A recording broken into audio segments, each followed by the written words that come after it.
ബഹുമാനപ്പെട്ട ഹെഡ്മിസ്റ്റേഴ്സ്, ആദരണീയരായ അധ്യാപകരെ, എന്റെ പ്രിയ കൂട്ടുകാരെ, ജൂലൈ 21 നാം ചന്ദ്രദിനമായി ആചരിക്കുന്നുവല്ലോ.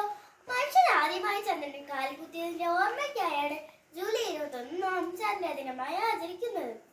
പകൽ സമയത്ത് മടങ്ങിയിരിക്കുകയും രാത്രി സമയത്ത് വെളിച്ചം പകരുകയും ചെയ്യുന്ന നിഗൂഢതകൾ നിറഞ്ഞ ഒരു ചെറിയ ഗോളമായിരുന്നു ചന്ദ്രൻ.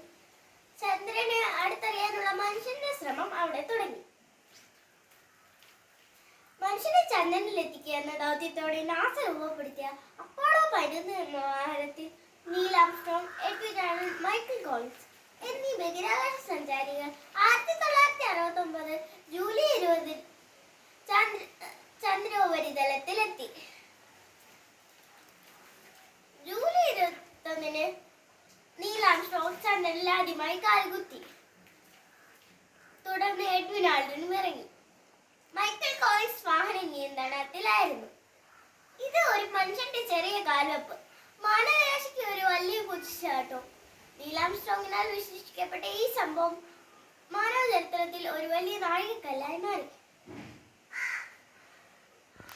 രംഗത്ത് ഇന്ത്യയുടെ പങ്ക് വളരെ പ്രധാനപ്പെട്ടതാണ്. ISROയുടെ ചാന്ദ്രയാൻ ദൗത്യങ്ങൾ ഇന്ത്യയെ വളരെ മുന്നിലെത്തിച്ചിട്ടുണ്ട്. 2008 ചാന്ദ്രയാൻ 1 ദൗത്യം ചന്ദ്രനിൽ വെള്ളത്തിന്റെ അടയാളങ്ങൾ കണ്ടെത്തി. 2019 ചന്ദ്രയാൻ 2 ദൗത്യം ലാൻഡർ പരാജയപ്പെട്ടെങ്കിലും ഓർബിറ്റർ വിജയകരമായി പ്രവർത്തിച്ചു. 2023 ചന്ദ്രയാൻ 3 ദൗത്യം ചന്ദ്രന്റെ തെക്കൻ ധ്രുവത്തിൽ സേഫ് ലാൻഡ് ചെയ്തു.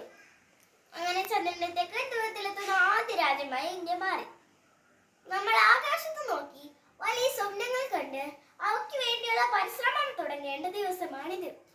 ശാസ്ത്ര ഗവേഷണം എന്നിവയിലൂടെ വലിയ മാറ്റങ്ങൾ സൃഷ്ടിക്കാൻ കുട്ടികളായി നമുക്ക് കഴിയും. അതിനു വേണ്ടത് കഠിനാധ്വാനം, പഠനത്തിനോടുള്ള ആത്മാർത്ഥത, സ്വപ്നം കാണാനുള്ള ധൈര്യം, ഇവയൊക്കെയാണ്. അതിനുവേണ്ടിയുള്ള പരിശ്രമം ഇവിടെ തുടങ്ങട്ടെ.